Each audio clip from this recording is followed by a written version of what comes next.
오늘 우리가 함께 읽을 말씀 민수기 23장, 시편 64편, 65편, 이사야 13장, 베드로전서 1장 말씀입니다.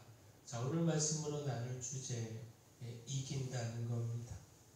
우리가 하나님 안에서 이길 수 있다.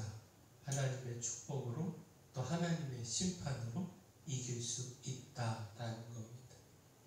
자, 먼저 저주를 이깁니다.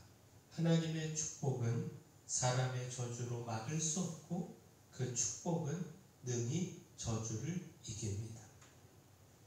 민수기 23장은 발람이 이스라엘을 축복한 말씀입니다. 모압 왕 발락은 발람을 통하여 이스라엘을 저주하고자 했지만 오히려 발람은 이스라엘을 축복했습니다. 자, 이 축복은 하나님의 뜻이었는데 하나님은 발람을 통하여 이스라엘을 향한 축복의 뜻을 나타내신 겁니다. 발람에게 이스라엘을 축복하는 말씀을 주신 것입니다. 자, 이에 대하여 발람은 모압 왕 발락에게 다음과 같이 말했는데 민수기 23장 8절에 하나님이 저주하지 않으신 자를 내가 어찌 저주하며 여호와께서 꾸짖지 않으신 자를 내가 어찌 꾸짖으랴. 또한 20절에 내가 축복할 것을 받았으니 그가 주신 복을 내가 돌이키지 않으리라. 자, 결코 하나님의 뜻을 거슬러서 이스라엘을 저주할 수 없다라는 겁니다. 하나님의 사랑은 이스라엘 백성들에게 있고 그 백성들을 축복하고 번성케 함이 하나님의 뜻이며 그 뜻을 거슬러 저주할 수 없다라는 겁니다. 따라서 발람은 하나님의 뜻을 따라 오히려 이스라엘을 축복했습니다. 자, 결국 무엇입니까? 하나님께서 축복하고자 하는 사람을 그 누구도 막을 수 없습니다. 그 어떤 저주로도 그 축복을 빼앗을 수 없습니다. 하나님의 축복은 그 어떤 저주도 이깁니다. 따라서 축복 안에 거하는 우리 모두가 되기를 소원합니다. 하나님의 뜻이 우리를 향한 축복일 수 있도록 하나님의 사랑 안에 거하기를 소원합니다. 자, 또한 하나님의 축복은 시험을 이깁니다. 믿음의 삶에 여러 시련과 고난이 있지만 그러나 믿음의 사람에게 하나님의 축복이 약속되어 있고 따라서 이 약속을 붙들며 인내할 때 반드시 그 시험을 이기고 하나님의 축복을 누리는 승리가 있습니다.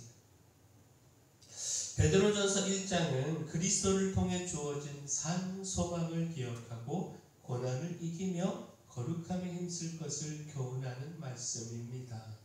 무엇보다 여러 시험 중에서도 변하지 않는 믿음으로 그 시험을 이기는 자에게는 칭찬과 영광과 존귀가 있을 것임을 말씀하고 있습니다. 베드로전서 1장 6절 7절 말씀 보면 그러므로 너희가 이제 여러 가지 시험으로 말미암아 잠깐 근심하게 되지 않을 수 없으나 오히려 크게 기뻐하는도다. 너희 믿음의 확실함은 불로 연단하여도 없어질 금보다 더 귀하여 예수 그리스도께서 나타나실 때에 칭찬과 영광과 존귀를 얻게 할 것이니라. 자, 하나님 편에 서서 그리스도를 소망 중에 믿음으로 붙들고 살아가는 삶에 시험, 곧 시련과 고난이 있고 이로 인해 근심할 수 있습니다. 그러나 성경은 그 근심이 잠깐임을 가르쳐주고 있습니다. 반면 예수 그리스도께서 다시 오셔서 주시는 칭찬과 영광과 존귀는 영원합니다. 따라서 영원한 칭찬과 영광과 존귀, 곧 하나님의 축복을 기억하며 오늘의 잠깐의 시험을 이겨야 하고 또 이길 수 있습니다. 그 시험이 결코 하나님의 축복을 막아설 수 없음을 우리의 변하지 않는 그 믿음과 이를 통한 축복으로 분명하게 나타내 보여야 합니다. 바라긴 우리가 하나님의 축복을 붙잡고 소망하며 우리의 삶의 믿음의 시련들 능히 이기기를 소원합니다. 자, 또한 하나님의 심판은 묘책을 이깁니다. 다시 말해 하나님의 심판은 사람의 묘책으로 막을 수 없습니다. 아무리 기묘한 묘책을 가졌다 할지라도 하나님의 심판이 이깁니다. 따라서 하나님 안에 거하면 하나님의 심판을 통하여 어떤 대적도 또 그 대적의 묘책도 이길 수 있습니다. 시편 64편은 악을 꾀하는 자들의 음모에서 자신을 지켜주시기를 구한 다윗의 기도입니다. 다윗은 하나님의 반대편에서 죄악을 꾸미는 자들에 대하여 말하고 있는데 그들로 인하여 고통 중에 있었지만 그러나 하나님께서 그들을 심판하시고 자신을 지켜주실 것을 믿었습니다. 곧 악인들이 은밀하게 음모를 꾸미고 이를 진행하여 아무도 이것을 모를 것이라 생각하지만 그러나 하나님은 아시고 반드시 그들을 심판하신다라는 겁니다. 그들은 묘책을 찾았다고 말하지만 그 묘책이 하나님 앞에서는 헛될 뿐이며 하나님의 심판을 피하지 못한다라는 겁니다. 무엇보다 당장은 아무 일도 일어나지 않고 자신들의 이 악한 음모가 성공을 거두는 것처럼 생각하지만 하나님의 심판이 갑자기 임하게 된다라는 겁니다. 시편 64편 6절 7절 말씀 보면 그들은 죄악을 꾸미며 이르기를 우리가 묘책을 찾았다 하나니 각 사람의 속뜻과 마음이 깊도다. 그러나 하나님이 그들을 쏘시리니 그들이 갑자기 화살에 상하리로다. 자, 결국 무엇입니까? 그 누구도 하나님을 속일 수 없습니다. 그 어떤 지혜와 방법으로도 하나님의 지혜를 이길 수 없습니다. 사람들에게는 묘책일지 몰라도 하나님 앞에서는 헛된 계략에 불과합니다. 따라서 겸손히 하나님 편에 서서 은혜를 구해야 합니다. 사람이 지혜를 버리고 하나님의 지혜를 구하며 따라가야 합니다. 그리고 또한 그렇게 하나님 편에 서면 승리할 수 있습니다. 하나님 안에서 그 대적 또한 그들의 묘책 이것을 깨트리는 하나님의 심판으로 하나님의 승리를 누릴 수 있습니다. 바라긴 우리가 이 승리 누리기를 소원합니다. 자, 마지막 하나님의 심판은 교만을 이깁니다. 따라서 하나님 안에서 승리를 누리기 위하여 교만함을 버리고 오직 은혜, 주의 은혜를 구해야 합니다. 곧 교만함은 넘어짐의 앞잡이입니다. 우리의 승리를 패배로 바꾸는 최대의 적입니다.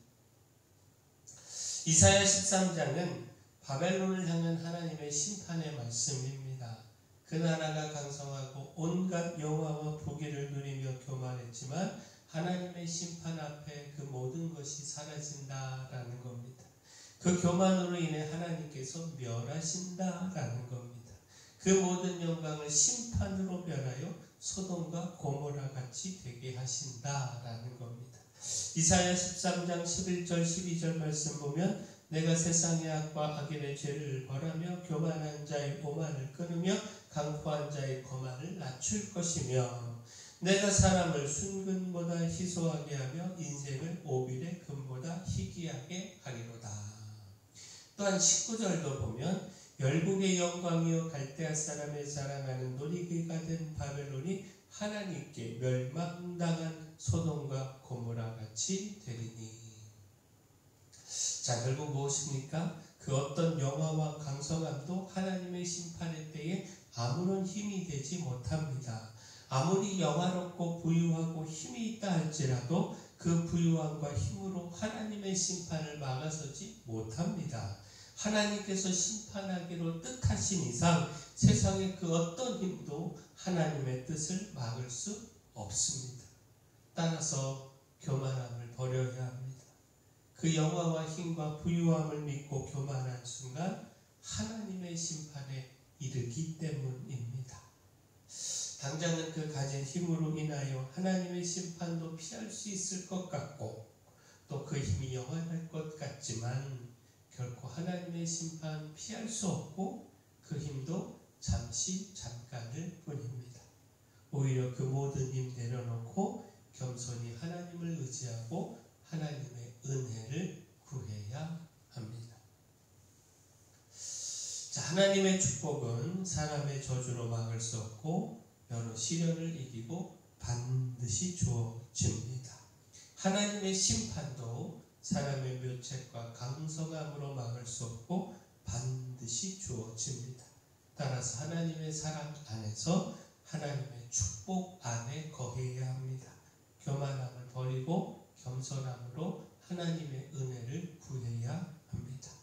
바라긴 우리가 하나님 안에서 겸손함으로 하나님의 승리 누리기를 소원합니다. 사랑의 주 하나님, 하나님 편에 서서 그 무엇으로도 막을 수 없는 하나님의 축복을 누리기를 소망합니다. 악인들의 멸책에 두려워하거나 마음 빼앗기지 않게 하시고 하나님 안에서 그 멸책을 이기는 하나님의 심판으로 승리함을 누리게 하여 주시옵소서. 하나님의 축복을 바라보며 당장의 시험과 환난은 넉넉히 이기게 하시고 시험 중에 오히려 믿음을 단련하여 금보다 귀한 믿음을 소유하고 이를 통해 주의 칭찬과 영광과 존귀를 얻게 하여 주시옵소서. 은혜의 주 하나님, 교회 내 연약한 모든 분들 위해 기도합니다. 주님 강력한 손으로 안수하시고 치료하여 주시옵소서. 저에게 주신 사명, 이 마을의 빛이요 소금으로서의 사명 능히 감당할 수 있도록 힘줘 주시고 일꾼도 보내 주시옵소서. 예수님 이름으로 기도합니다.